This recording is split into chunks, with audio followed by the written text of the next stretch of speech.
फ्रेसा आफादनि आफादगिरि दिपेन बरुवा मोननै राजखान्थि हानजाखौ ज' जानांगौनि थाखाय खावलायनायखौ बड'लेण्ड मुभमेन्ट एक्स वार्कार एस'सिएशना थुलुंगा होनानै खौरां मेलनि गेजेरजों गोख्रों रावजों बुंदों। गोबां बोसोर बर' आन्दोलनाव बाहागो लानायनि उनाव आथिखालाव जों माहारियारि अर्गेनाइजेशन हिसाबै दं आरो जोंनि बर' हारिनि गासैबो रायजो राजाखौ खौसे थानायखौ जों लुबैयो। जोंनि बड'लेण्ड मुभमेन्ट एक्स वार्कार एस'सिएशना खोब सांग्रांथि हिसाबै लादों। मानोना जोंफोरबो आन्दोलनखौ बर' आन्दोलनाव गोबां बोसोर आन्दोलनाव बाहागो लानायनि उनाव जों दायो मोनसे अर्गानाइजेशन हिसाबै माहारियारि अर्गानाइजेशन हिसाबै दङ आरो जों लुबैयो जे गासिबो बर' रायजो राजाफ्रा खौसे थानायखौ जों लुबैयो। जोंनि आन्दोलननि समाव गिबि थांखिया गासै बुहुमनि बर'फोरा खौसे जानांगौमोन। नाथाय जों दिनै नुनो मोनदोंदि जोंनि रावाव खौसे, आसार खान्थियाव खौसे, साननाय हनायाव खौसे, नाथाय राजखान्थि लानानै गावस्रालायनायखाय जोंनि मावनांगौ खामानिया गोबां थालांदों। आरो जोंनि आन्दोलननि समाव फार्स्ट मट'आ बेनोमोन, गासै बुहुमनि बर'फोरा खौसे जानांगौ आरो जों खौसेयै जों थांनानै थानांगौ। जों दा बेयाव नुनो मोनदों जोंनियाव रावाव जों खौसे, जोंनि आसार खान्थियाव खौसे, साननाय हनायाव खौसे, नाथाय राजनितिक लानानै गावस्रालायनायखाय जोंनि मावनांगौ खामानिफोरा गोबां थालांदों। जों गावजों गाव सनमान होलायनो रोङियावनो जोंनि एकरफोरा थालांदों। बेनिखायनो जाय आन्दोलननिफ्राय फैनानै राजखान्थियाव दं, बै एकरफोरखौ मावफुंनाया बिथांमोननि गाहाय मावनांगौ हाबा। नाथाय बिथांमोनहानो गावस्रालायनानै थायोबा रायजोआ गोबां उसुबिदा आरो अलखदाव गोग्लैयो होनना गोख्रों रावजों बुंदों बड'लेण्ड मुभमेन्ट एक्स वार्कार एस'सिएशना। जों बड'लेण्ड मुभमेन्ट एक्स वार्कार एस'सिएशना जों मोनथाम बर' एकर्डखौबो सनमान होयो।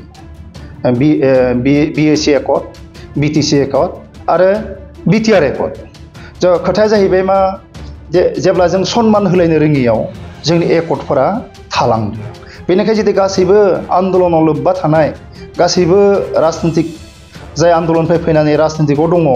बिथांमोना बे एकर्डखौ मावफुंनाया बिथांमोननि गाहाय खामानि जानानै फैयो। दा बिथांमोनानो गावस्रालायनानै थाब्ला रायजोआ गोबां असुबिदा जायो। आरोबाव बिथांमोनहा बुंबावदों, गासै गोजाम खोथाफोरखौ बावगारनानै दिपेन बर'नि खावलायनायखौ लानानै बिपिएफ इउपिपिएल लोगोसे जायफोर राजखान्थियाव लोब्बा थानानै दं, बिथांमोनखौ जों बड'लेण्ड मुभमेन्ट एक्स वार्कार एस'सिएशननि जानानै खावलायदों। जुदि जोंनि दैदेनगिरिफोरा हारिनि थाखाय, रायजो राजाफोरनि थाखाय हाबा मावनो ओंखारबोदोंब्ला, अब्ला रायजो राजाफोरनि साननायखौ जाफुंहोनाया बिथांमोननि गेदेर खामानि होनना बड'लेण्ड मुभमेन्ट एक्स वार्कार एस'सिएशना खौरां मेलनि गेजेरजों बुंदों। सिगाङावनो गासै लिंनानै लाबोजानाय मिडिया पार्सनफोरखौ जोंनि खुलुमनाय होबाय। हरखाब होननानै बुंजाथावला, खिन्थु गोबावजों जों नोंथांमोनखौ लोगो मोनलायदों आरो जों बड'लेण्ड मुभमेन्ट एक्स वार्कार एस'सिएशननि आं सेन्ट्रेल आफादगिरि, लोगोसे आंजों जोंनि नेहाथारि आरो बिसिं उदालगुरि जिल्लानि आफादगिरि आरो गासै जोंनि मावथिफोरजों बेयाव जथुमलायदों। जों नोंथांमोनखौ हरखाबै लिंनायनि खारना बेनो, जों दाखालि थांनाय 15 आगस्टआव आबसुनि आफादगिरि दिपेन बर'निफ्राय मोनसे खावलायनाय बर' समाजनिसिम फैदोंमोन आरो बेखौ लानानै जों जोंनि बड'लेण्ड मुभमेन्ट एक्स वार्कार एस'सिएशना खोब सांग्रांथि हिसाबै लादों। मानोना जोंफोरबो आन्दोलनखौ बर' आन्दोलनाव गोबां बोसोर आन्दोलनाव बाहागो लानायनि उनाव जों दायो मोनसे अर्गानाइजेशन हिसाबै माहारियारि अर्गानाइजेशन हिसाबै दङ आरो जों लुबैयो जे गासिबो बर' रायजो राजाफ्रा खौसे थानायखौ जों लुबैयो आरो जोंनि आन्दोलननि समाव फार्स्ट मट'आ बेनोमोन, गासै बुहुमनि बर'फोरा खौसे जानांगौ आरो जों खौसेयै जों थांनानै थानांगौ। जों दा बेयाव नुनो मोनदों जोंनियाव रावाव जों खौसे, जोंनि आसार खान्थियाव खौसे, साननाय हनायाव खौसे, नाथाय राजनितिक लानानै गावस्रालायनायखाय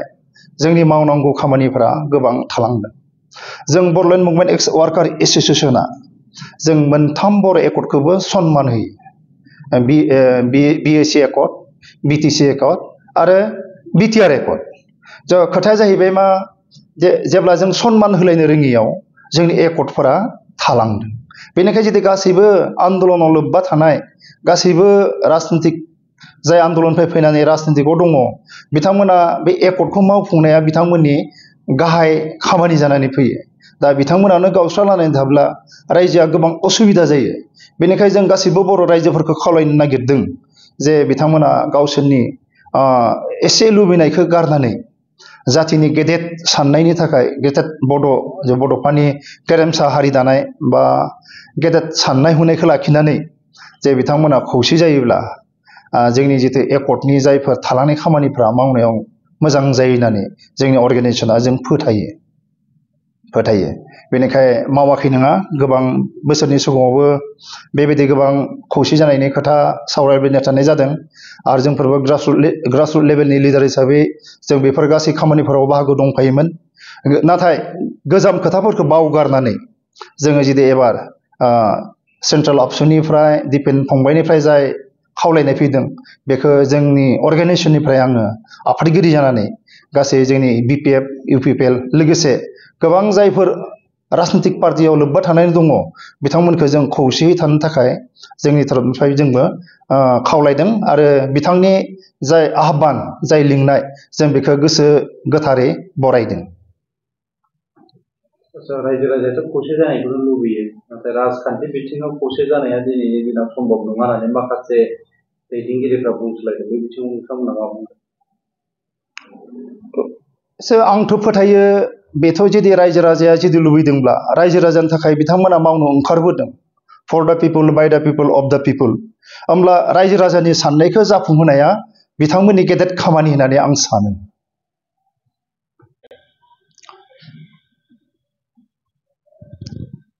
जोंफोरो बड'लेण्ड मुभमेन्ट एक्स वार्कार एस'सिएसनखौ थांनाय 2020 सनाव जों गायसनदोंमोन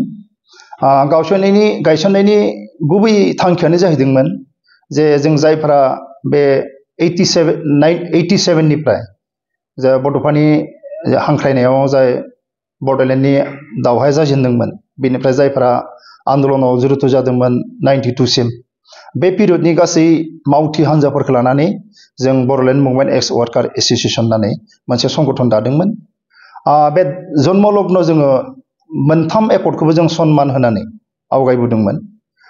थाङै थाङै जों रिहेबिलिटेसननि खोथा जों सरकारजों सावरायदोंमोन आरो बे रिहेबिलिटेसननि खोथाखौ जोङो सरकारजों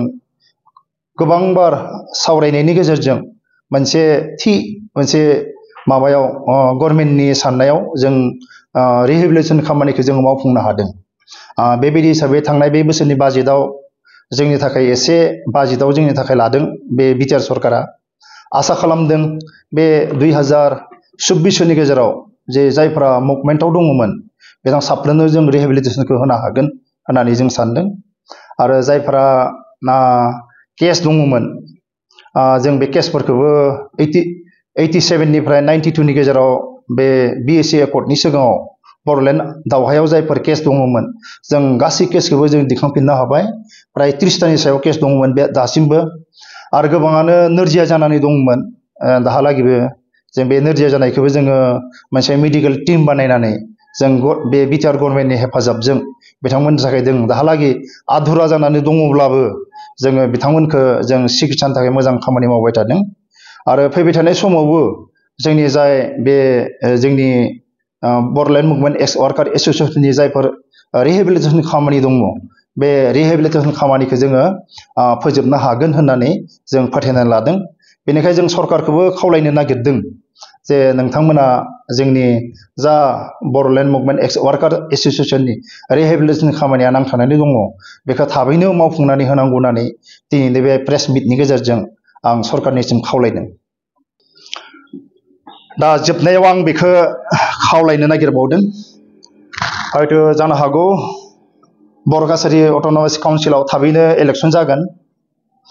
आरो दा खोनानाय बायदिब्ला जोङो डेलिमिटेसननि खामानिया बर' काछारी अट'नमास काउन्सिलाव सोलिबाय थादों जुदि जों बिटिआरआव जुदि जोंनि राजनितिक हान्जाफोरा खौसे जायाब्ला बेनि गोहोमा बर' काछारी अट'नमास काउन्सिलनि इलेक्सनावबो गोग्लैहैगोन हयथ' बिथांमोना जाबायदि बड'लेण्ड अट'नमास काउन्सिलखौ गायसनदों थ' बेबायदि बिथांमोना हयथ' डेभेलपमेन्टनि लामाखौ बिथांमोना नुनो मोननाय नङा गावस्रालायनायनि गेजेरजों आं बेनिखाय जोंनि बिटिआरनि गासै पलिटिकेल लिडारफोरखौ जों खावलायबावदों जे थांनाय समफोराव जायफोर जोंनि गेजेराव मोनसा मोनसि जाबाय आरो दाबो जायफोरा जों खौसे जानायनि सिगाङाव बिथांमोना गावसोरनि कमेन्टफोरखौ होलायदों जाला माला कमेन्टफोरखौ दा होथोंसै कन्डिशन उइदाउट कन्डिशन जातिनि ग्रेटेड सार्थनि थाखाय जेन बिथांमोना माबा 40टाव 20टा माबा उल्था फाल्था खोथा बुंदों माबा बुंदों बेफोरबायदि कमेन्टफोरखौ जेन बिथांमोना दा होथोंसै आरो बिथांमोनखौबो जायफ्रा बिदि कमेन्ट होदों बिथांखौबो जोंनि तरफनिफ्राय खावलायनाय थागोन जे बिथांमोनाबो बे ज' जाथुम नागिरनाय खामानियाव बाहागो लाफागोन आरो बिथांमोना जातिनि गेदेर सार्थखौ खालामगोन आरो बड'फानि जाय सिमां गेरेमसा हारि दानाय बे हारि दानायाव बाहागो लागोन होननानै दिनैनि बे प्रेस मिटखौ आं एसेयावनो फोजोबबाय।